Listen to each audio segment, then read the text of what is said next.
Hey everyone, I'm Billy and welcome back to the Perantau podcast. Coming on the podcast today is Sharyn Davis, Director of the Arab Faith Indonesia Engagement Center and Associate Professor in the School of Languages, Literatures, Cultures, and Linguistics at Monash University. Sharyn is recognized internationally as an expert in the field of Indonesian studies and for her contributions to the study of gender, sexuality, policing, social media, and moral surveillance. I was honored to have had the chance to visit her office and have a chat on all things to do with Indonesian education, language, and identity. In this episode, we talk about the impact of cross-cultural education, transnational identities and social networks, and what it means for Australian-Indonesian ties. So please welcome Sharyn Davis. I like to think of myself as an academic as someone who recognizes that for anything to get done in the world, people have to get on. Yeah. So we can have a whole lot of knowledge generation, a whole lot of outputs and impacts and metrics, but if people fundamentally do not get on, then everything is so much harder to do. So I think what I have spent the last 30 years of my academic career doing is trying to very specifically bring Indonesia and Australia closer together by enabling both countries to understand a little bit more about their neighbour. And when we understand about each other, we're much less likely to get into geopolitical conflicts. And if something tricky arises, we have a much better skill set to be able to get through that. So we see with Australia, it has really close allied relationships with the UK, with the US, with New Zealand. And they're easy relationships because we understand each other very well in terms of those countries, and because there's a lot of interaction at a people-to-people level. But with Indonesia, there is still a misunderstanding by the majority of Australians. And partly that is because our media doesn't do a good job of covering Indonesia. The only things it covers are the bad news. And even the election recently, most of the news coverage in Australia wasn't about the fact that Indonesia managed to pull off the largest single-day election in history.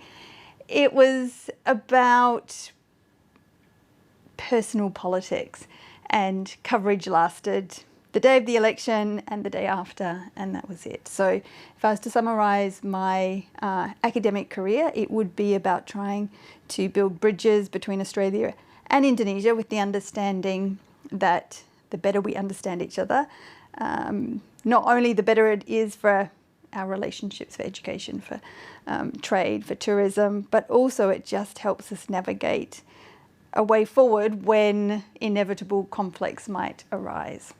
Yeah. Do you find it ironic though, considering that, as you've said, Australia has spent most of its time and efforts in building relationships with other global powers on the other side of the world, whereas Indonesia being, one of the largest Muslim countries as well as, one of the largest island nations in the world. Well, considering it's one of Australia's closest neighbors and definitely a regional power, don't you just find it ironic that Australia has spent so relatively less amount of effort and time into building that relationship?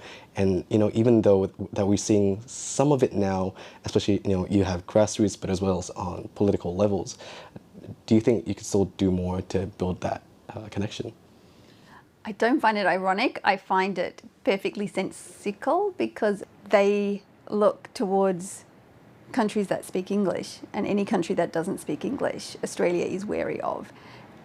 And we saw in the AUKUS deal, Australia had an agreement with France about buying submarines, but now we have an agreement with the US and with the UK. And I think there are many things underlying that, but one of them is the fact that Australians,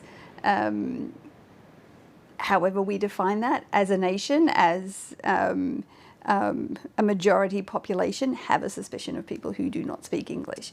And we see this through so many policy decisions. So at the moment we have about 4% of Australian citizens learning of Australian students learning a language other than English. And this is because we don't prioritise learning languages, and we think everybody should learn English. And so Australia's reluctance, both at the political level and at the population level, to engage with Indonesia makes sense when you think about what Australia is in the dominant discourse around Australia.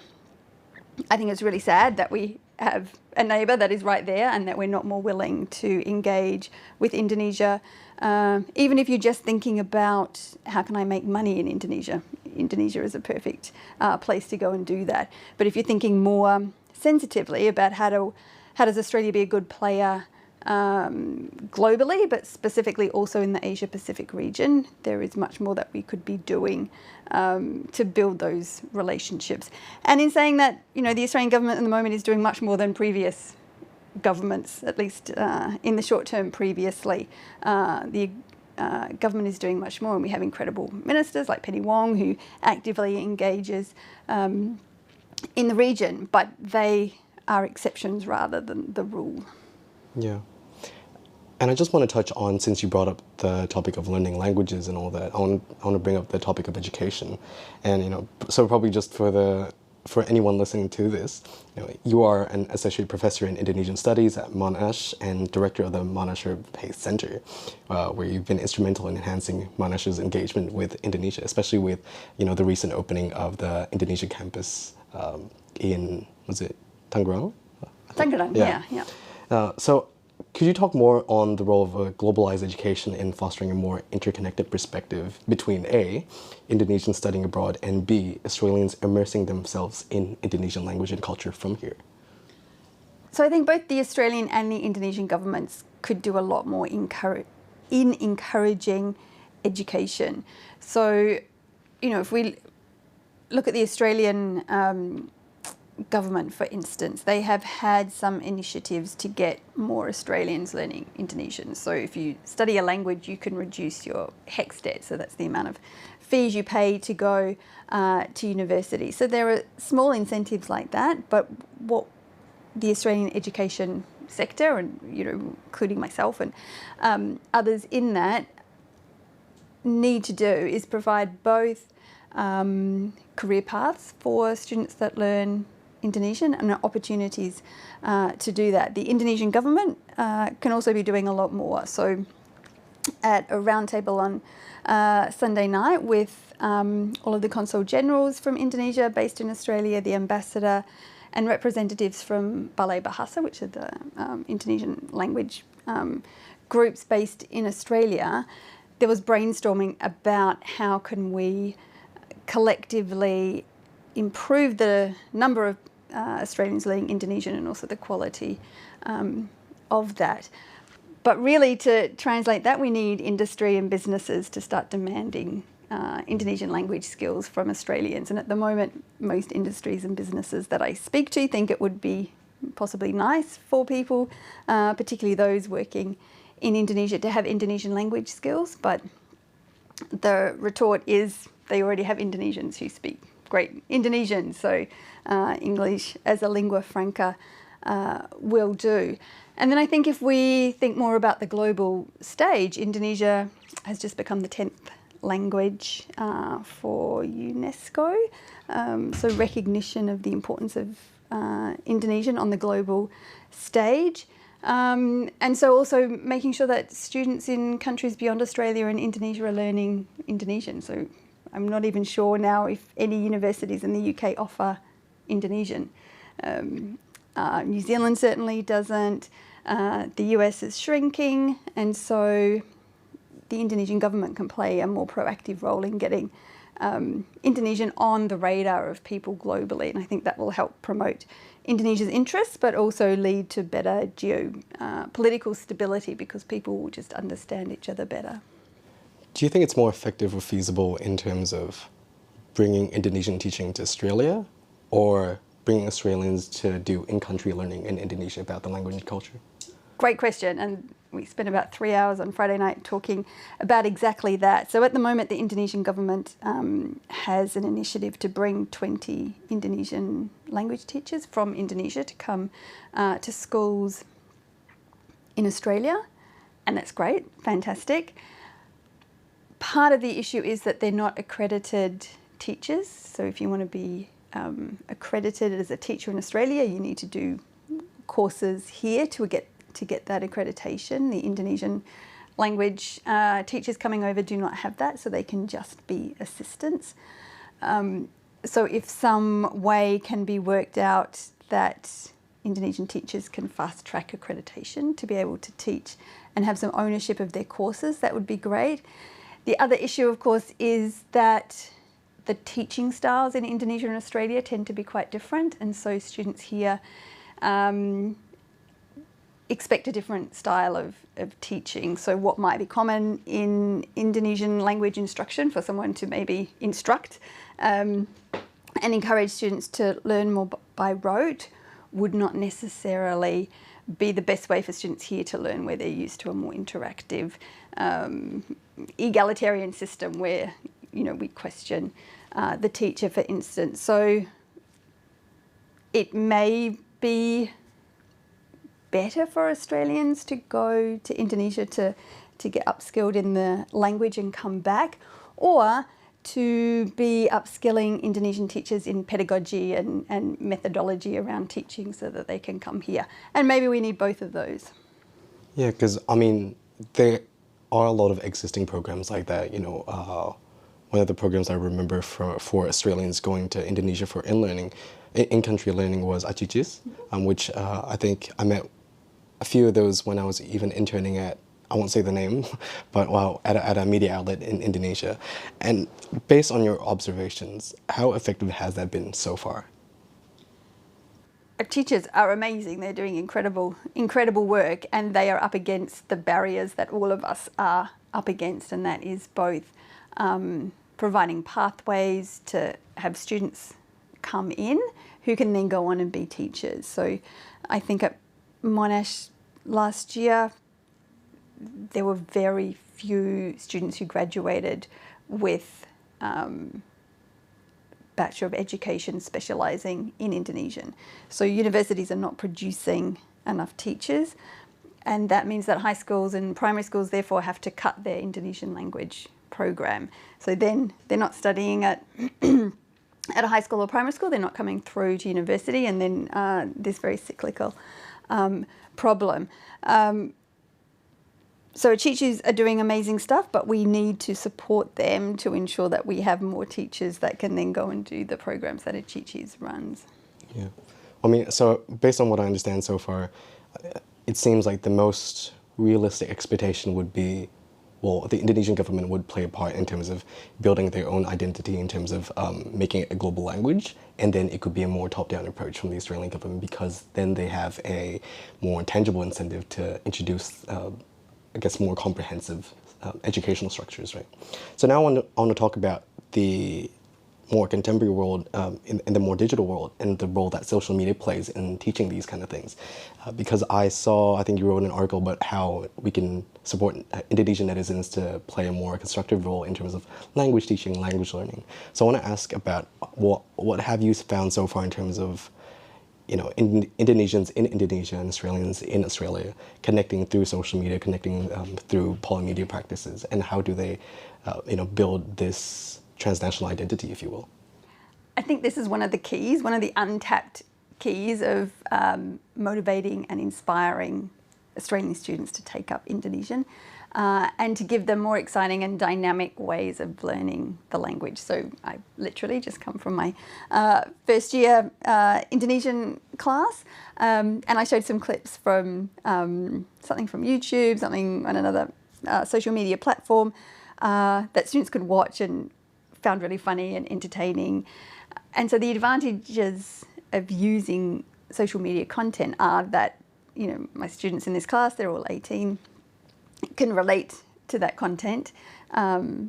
It's entertaining, and therefore they're captivated and focused on it. And it's also teaching language as it's used. So, you know, our content is quite formal, using anda, for instance, for you, but, there's various ways of using you, and the social media content often uses a lot of the slang words that the students are going to be more likely to encounter when they go to Indonesia than the very formal aspect. So I think it's really good for students as it captivates their interest. And secondly, there's lots of lessons to be learnt from Korean, for instance. So not that many years ago, Korean wasn't even taught very often at university, and now it's the second most popular language to study. And K-pop has a lot to do with that, because students can see K-pop social media content and they get excited about that and want to learn more about the language in the country. So I think promoting social media content that's coming out of Indonesia can help inspire our students to actually learn the language, but also inspire new students to want to take up the language to learn about the country. Do you find anything noticeable in terms of the differences between teaching 17, 18-year-old Australians with, say, an older demographic Australian, say, in their later 20s, early 30s? Do you find a difference in terms of, the methodology, in terms of the resources that you would need, that they would consume, and, really just the methods, and what is it that drives them in terms of those learning? I think someone who's very strict on pedagogy would give you an answer that says yes, that you need to provide content for primary school kids differently, to university kids differently, again, to if you were teaching at DFAT or Defence and you're teaching people in their 30s, for instance. But I think for me, and it sounds a little bit simplistic, but for me it works well, that we all learn a mother tongue, and we learn that through various ways that are fun, engaging, that are simple, easy to grasp. And so I think I like to take that kind of thinking, and then in a sense it really doesn't matter if I were to be teaching primary school students or people who are much more advanced with their career. The key for me is to make students want to be in the class, and that is the same across all of those age groups. They want engaging material that speaks to them, that's entertaining, that's fun, that there's different ways of learning, so it's not just sitting down. So I always make sure we have lots of games, lots of standing up, lots of kind of little competitions and prizes that gets the students moving as well as kind of thinking about things. So sure, the content would be different if I was teaching class to Defence people in Canberra than if I was teaching primary school kids. The content would be something that they could relate to, but I think the underlying principle of making it fun, engaging, and stuff that they can grasp carries across that whole spectrum. And I think it's really interesting when you talk about language learning for, say, second-generation migrants, where they've been born and raised here, and I want to talk a bit about transnational identities. In a more globalized world that we are in today, you have a lot of different and diverse set of social groups, demographics.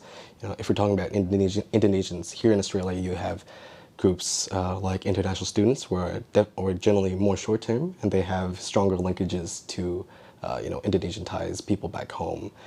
They're still more Indonesian than anything else, most of the time. But then on the other end of the spectrum, you have Indonesian families who have migrated here for decades. You have second-generation migrants born and raised here, where their mother tongue is English in most cases. So in terms of that kind of identity, how do you see these different groups navigating and shaping their identities in a globalized educational landscape? So interestingly, in my classes, quite a few students of mixed heritage, and in one class in particular, 4 of the students, all women, their mums are Indonesian and their dad's white Australian. They didn't know each other before the class because they're from like engineering and computing and medicine and education, so they didn't know each other, and they just happened, I put them randomly in groups as starting one of our activities, and in that they all learnt that their mums were Indonesian. And so I think for them they've been raised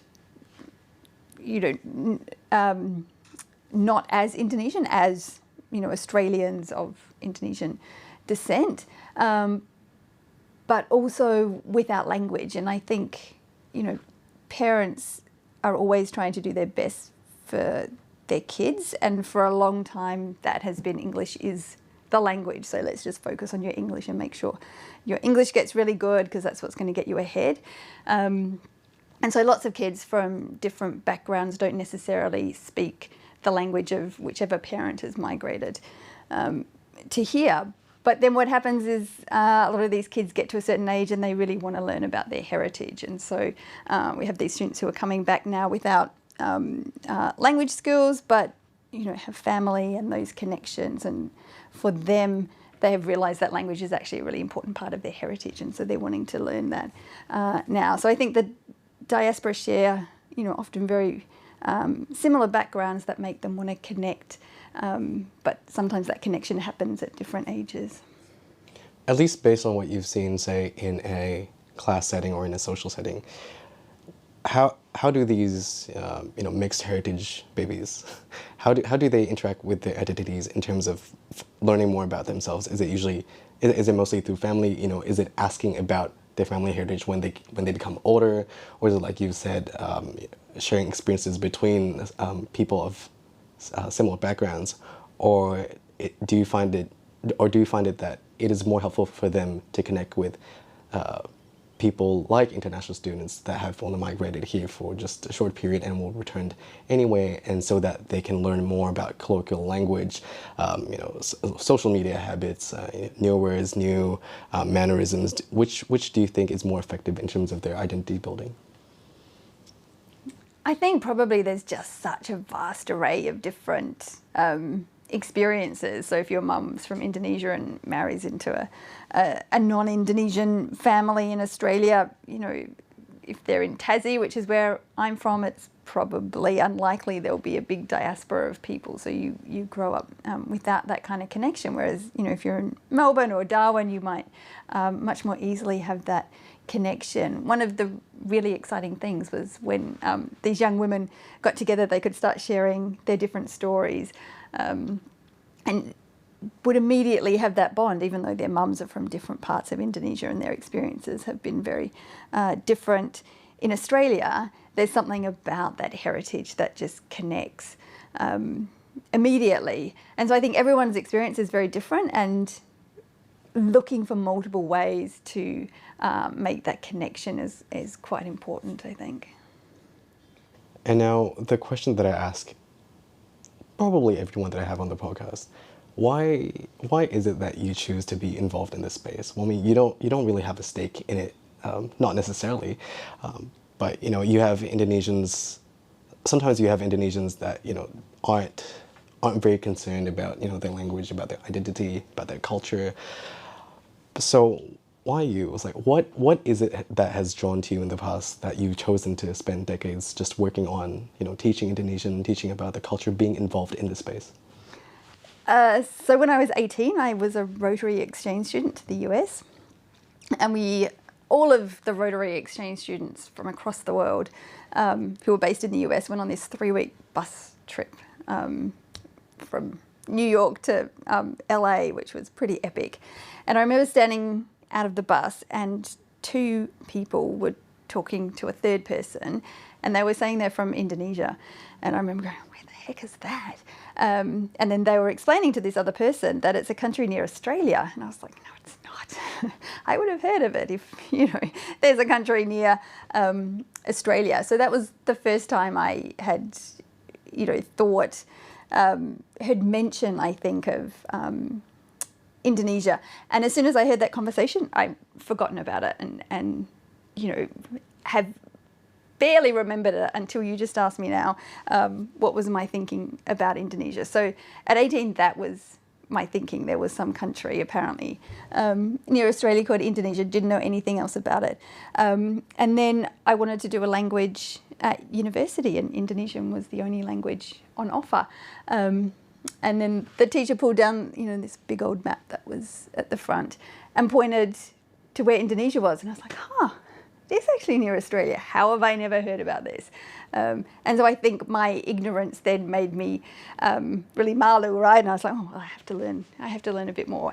And then, of course, the same with everybody who engages with Indonesia. It was the people that you just fall in love with, and it becomes a bit addictive. You just want to go back to the absolute chaos and insaneness that is Indonesia, because along with all that chaos and just randomness, it's just exciting and wonderful to be there. So I think that was the start of the journey, and now 30-something years later, it's still driving me insane, but loving it with a passion that I don't have for many other things.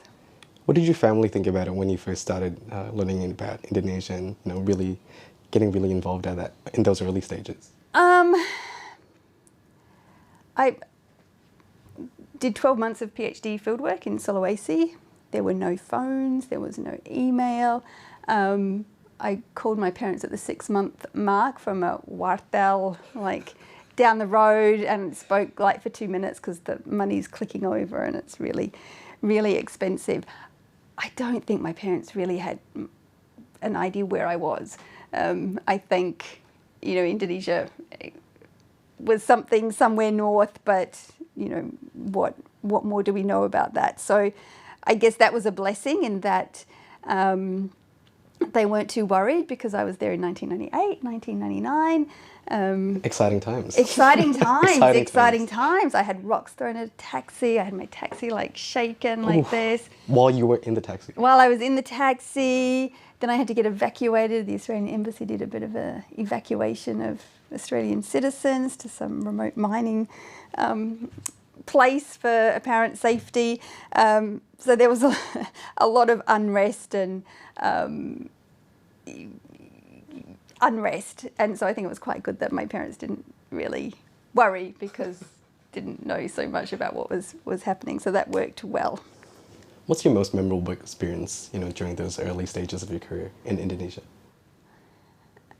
I think two things. I think one, something that has always stayed with me is that people can get quite scared of travelling, and particularly, for young women. First time I went to Indonesia, I was 19. I think they can get quite worried about young women, particularly travelling on their own, full stop. And so I think I had a bit of that, can I travel on my own? But the first memorable thing is that, yes, people will absolutely help you out, and it's 99.999% safe, and 99.99% of people are wonderful and really helpful, and just how generous people were. I would be somewhere doing an interview, it was a bit too late to go home, and the family just be like, you can have this spare bedroom, the kids can move in here, or you can share it with the young women of the house, you can all go in there. And so people would just open their house and their dinner table and everything to be so welcoming. So I've never felt scared at all being in Indonesia, traveling on my own. So I think that's definitely the first thing. And the second thing I think is just how important those relationships are. Once you have personal connections with a country, you can see something terrible on the news, but that that's one terrible thing. That doesn't define the whole country. And I think still in Australia, people can't make that separation, because they hear something about Indonesia and assume that that's for the whole country, because they don't have substantial, close personal connections. So that'd be the second thing, the value of those connections. Do you think Australians could learn a thing or two about Indonesian hospitality? Oh, absolutely. Absolutely. And I remember a different time in Indonesia where I had to not get evacuated this time, but go and stay with, there was an expatriate family, because we were near Poso, which also had a whole bunch of riots.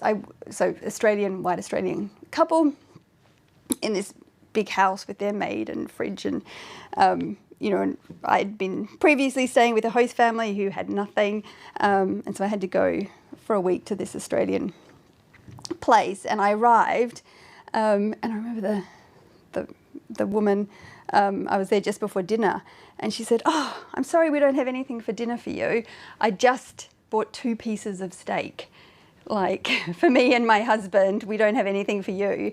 And I just thought, you are so rich and you have so much food, and you're telling me you can't go half a steak so I can eat something. And I've just spent most of the last year living with people who can't even afford a bowl of rice and would share that bowl of rice. I was like, Do you think that sort of mentality has persisted until now? the hospitality in Indonesia? Yeah. Absolutely. Yeah, I'm always blown away by Indonesia. I mean, I can go somewhere and someone will say, oh, come and stay. And sometimes I need to for whatever reason. And it could be literally sharing a bedroom, but people will find space for you and they will accommodate for you. And you come back to Australia and, you know, people are like, oh, sorry, we've only got 4 bedrooms. We can't fit you in, you know, because either they think you need a whole bedroom on your own, or, you know, there's just different hospitality expectations, I think. In Indonesia, my experience has been people will always accommodate you and always feed you. And in Australia, yeah, no. Do you think that sort of hospitality is reflected in the language? Because, you know, whenever I talk about language, I see it as, well, language is a window to someone else's culture, right? It really reflects someone's way of thinking, how they see the world, and how they feel about the world. So do you think the Indonesian language reflects that quite a bit? It might do. I mean, I hear that, you know, a greeting in Indonesia is like, you know, have you eaten? Whereas in, you know... I think that's more small talk lately. Yeah. But I guess that shows some kind of thing, a concern about whether people have eaten, whereas in, you know, if you're speaking English in Australia, that's not really a thing. I don't know, it's an interesting question. Certainly more inclusive of gender, for sure. So, you know, we just have dia in Indonesia, so it doesn't have to be exclusionary of things, whereas English, not as bad as French, but, you know, it's gendered in that. So you could argue that makes it more inclusive. I always find, like, you know, I can do Assalamualaikum as a greeting, and people are very receptive to that. I don't have to be Muslim to say that. I can just say that, but I think maybe in Australia you wouldn't. I don't think you would use religious greetings unless that whole community was of the same religion. Whereas in Indonesia, I find you can, you know, use all of that. So I think that again would be more inclusive. That religion is much more inclusive, and I think I've found that, you know, because I work, you know, with majority Muslim people, I've been invited to mosques, and, you know, I find that incredibly inclusive. And I don't know so I generally find Indonesia very inclusive in ways that I think people in Australia would be not necessarily aware of. Perception might be that you couldn't go into a mosque and you couldn't join in the prayer, and people, you know, wouldn't take the time to teach you things. Whereas in my experience, they have been, with no expectation that I would become Muslim, just they're sharing part of their culture and belief system. So yeah, I think there's examples of incredible inclusiveness. Yeah, because when you take a look at the language, you know, you have words like gotong royong, bersilaturahmi, whereas, you know, in English there aren't exactly direct translations of that, and it just goes on to reflect that sort of communal identity where everyone's just being very hospitable to each other, really, you know, working as a community. And whereas if you take a look at language such as English, it tends to be more individualistic.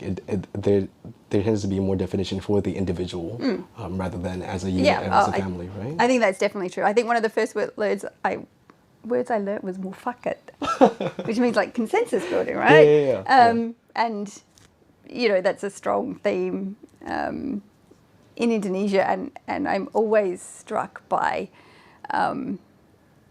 two things, actually. Well, lots of things, but two things I'll mention. One is lots of rombongan, so lots of groups who all wear the same batik shirt or something, so they can be easily identified as part of this communal group. And the other thing which Monash needs to do is come up with some kind of finger sign. So every photo we have, you know, everyone has to pose in a particular way, and then we at Monash don't have something. So again, that shows that the whole is much more important than the individual, and I think that's it's a stereotype, but I think in general, that is true, that Indonesia is much more collective.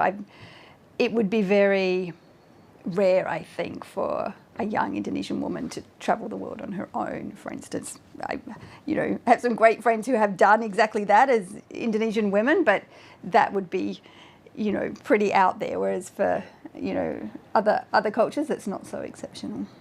Yeah, especially like if you take a look at backpacking, you don't find a lot of Indonesian backpackers, but you do find a lot of white Australian backpackers. Yes. And I think it's really interesting that you brought up the topic of batik and it being a uniform, because growing up, I was in the same school from years 1 to 12, and we have this batik uniform, which is like dark green, blue, and red.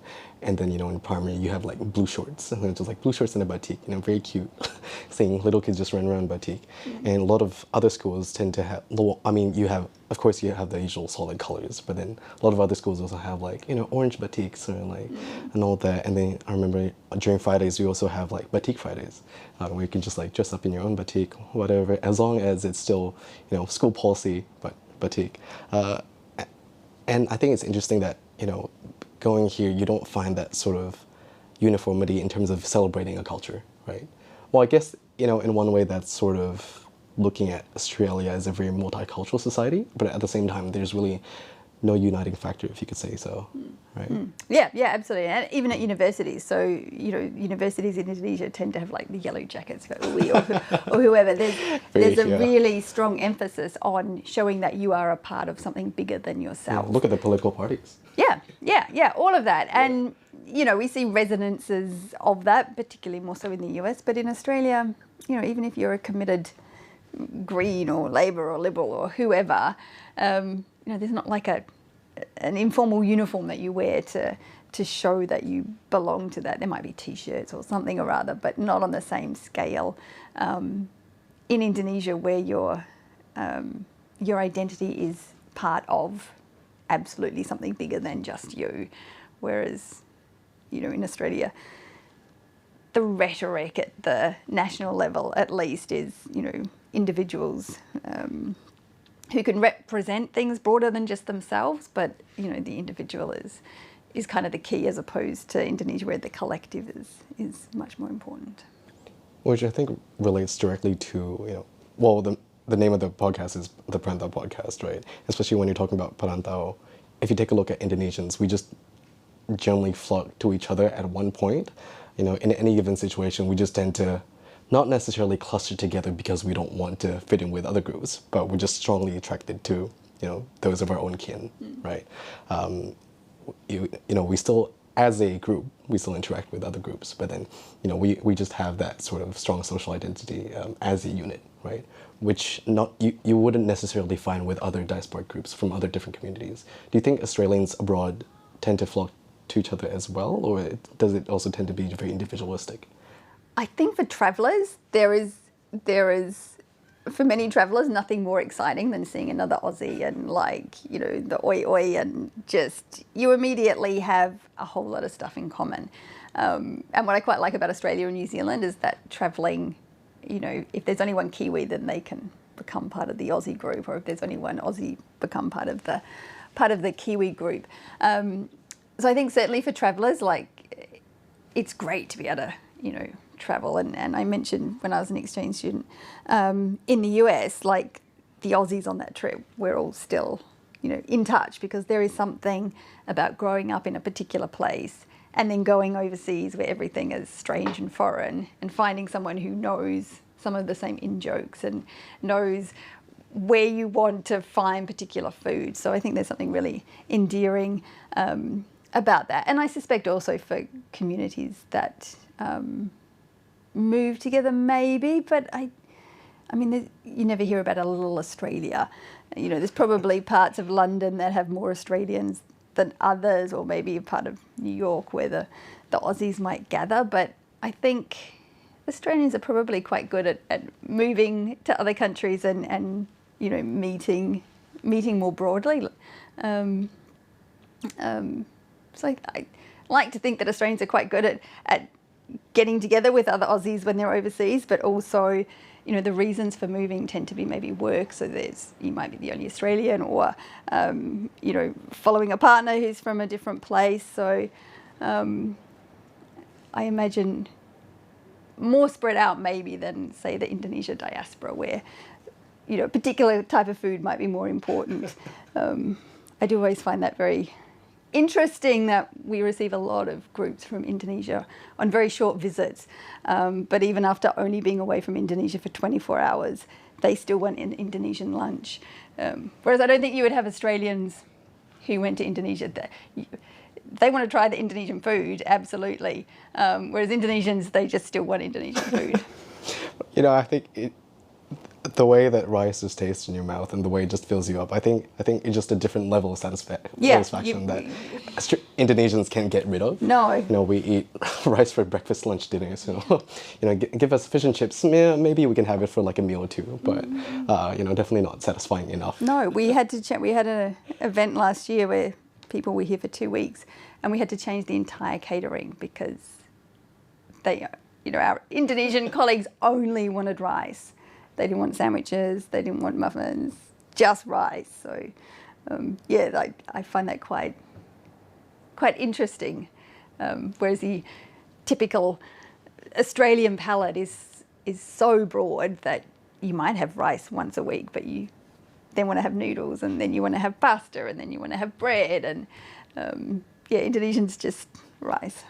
Yeah, I mean, like, well, I can have a sandwich, I can have chips, but you know, at the end of the day, I still feel it as more of a snack. It's just the mindset for some reason. It just feels like a snack. Like, oh yeah, I could have this, you know, at like 4 just to wait until dinner, and then of course proceeds to have a full meal with rice, and then maybe a bit of rice after that. But you know. Yeah. I think that's how you know that you're Indonesian. If you are happy to have rice 3 times a day and only rice 3 times a day, that could be that could be the marker. So for all the diaspora kids and the anak campur and all of that, that could be the question for, you know, defining their identity. Just what do you eat 3 times a day? Yeah. If they don't say rice, then they're not Indonesian. Well, I think that's a good note to end it on. Well, you know, Sharyn, thank you again for taking the time to talk to me about these very important issues. You know, some very timely issues, but as well as more evergreen issues that, you know, we'll keep talking about for decades to come, maybe. But yeah, so thank you. Thank you. Terima kasih banyak. Amazing. The Perantau podcast is always looking for new stories to tell and people to meet. So, if you have a story worth telling, don't be shy. Reach out on Instagram, LinkedIn, email, or wherever else you may find the Perantau podcast. Until then, thank you, and see you soon.